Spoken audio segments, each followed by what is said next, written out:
The mole fraction of urea in an aqueous urea solution containing 900 gram of water is 0.05। Basically क्या गया है, mole fraction दिया गया है गाइस यूरिया का 0.05 in an aqueous urea solution. मतलब देखिए यूरिया मिलाया गया है प्लस H2O में, वाटर में, तो यूरिया का जो इस सॉल्यूशन में मोल फ्रैक्शन है वो 0.05 दिया गया है, 900 ग्राम ऑफ वाटर में मिलाया गया था, 900 ग्राम लिख देता हूँ यहाँ। If the density of the solution is ये, the molarity of the urea solution is ये। देखिए गाइस मोलैरिटी पूछा है सिंपल मुझसे, मोलैरिटी पहले मुझे पता होनी चाहिए क्या है। मोलैरिटी क्या होगा, ऑफ यूरिया, यानी number of moles of solute, यानी number of moles of urea हो जाएगा, सोल्यूट यूरिया सोलवेंट यानी वाटर है, number of moles of solute dissolve in 1000 ml of solution, यानी V सॉल्यूशन हो जाएगा यहाँ पे, ये वो mls में है, into 1000।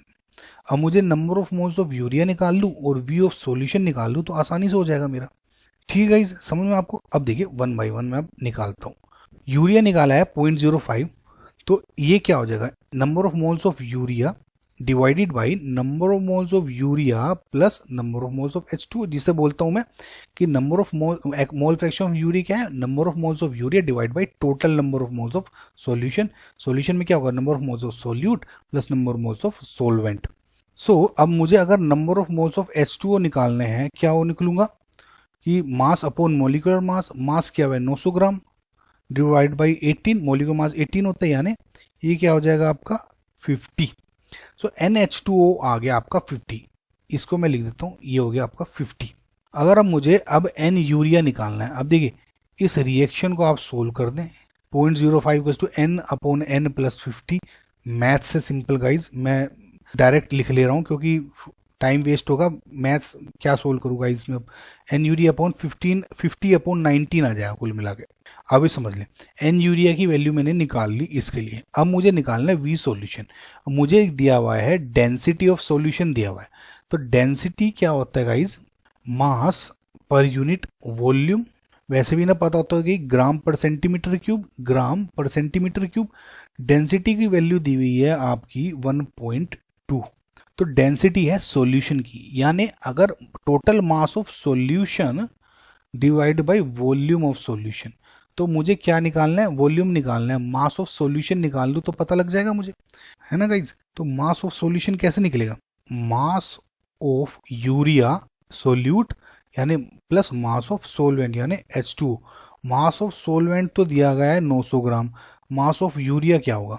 So guys mass of urea निकलेगा आपका इसके नंबर ऑफ मोल्स के साथ। नंबर ऑफ मोल्स दिए गए हैं यूरिया के 50 अपॉन 19, नंबर ऑफ मोल्स होता है मास अपॉन मोलिकुलर मास, यानी mass of urea upon molecular mass of urea कितना होता है गाइज 60। ओके, तो ये दिया हुआ भी है आपका मोलिकुलर मास 60, तो 60 इक्वल टू हो जाएगा 50 अपॉन 19। तो इससे मोलिकुलर जो सॉरी इससे मास है जो आपका यूरिया का वो आ गया 50 इंटू 60 अपॉन 19। तो इस वैल्यू को मास ऑफ यूरिया की इसमें अगर इसमें पुट कर दूं तो क्या हो जाएगा 50 इंटू 60 अपॉन 19, ठीक है, प्लस 900, ये हो गया मास ऑफ सॉल्यूशन। तो अब इस मास ऑफ सॉल्यूशन को निकल गए तो इसको इसमें पुट कर दें। गाइस थोड़ा सा लेंदी है लेकिन आपको समझ में आ जाएगा। So because mass of solution था आपका divide by volume of solution equals to 1.2, या कहूँ तो volume of solution equals to क्या हो जाएगा mass of solution into mass of solution divide by 1.2। तो मास ऑफ सॉल्यूशन आपका क्या निकला 50 into 60 upon 19 plus 900 divide by 1.2 हो जाएगा।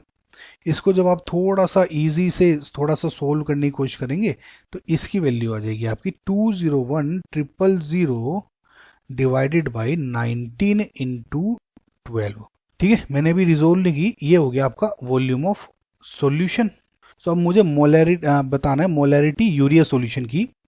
सो क्या हो जाएगी, नंबर ऑफ मोल्स क्या थे यूरिया के 50 अपॉन 19, ठीक है, divided by volume of solution निकल जाएगा। वॉल्यूम ऑफ सॉल्यूशन आपका क्या निकला है 201,000 अपॉन 19 इंटू 12, मल्टीप्लाई कर रहे हैं आप 1000 के साथ, इसको जो पूरे को आप रिजोल्व करेंगे कुछ ये इस तरह से दिखना शुरू हो जाएगा, यानी 50 into 19 into 12 into 1000 divided by 201000 into 19। ठीक है, 90 से 19 कैंसिल हो जाएगा। पूरे को जब आप सोल्व करेंगे ना गाइज, आपकी वैल्यू आ जाएगी लगभग 2.98 मोलर। तो जो ये 2.98 है, this is our final answer.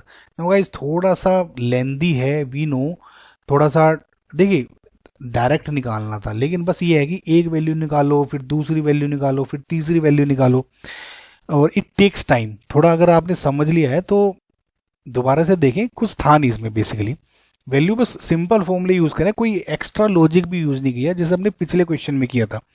Okay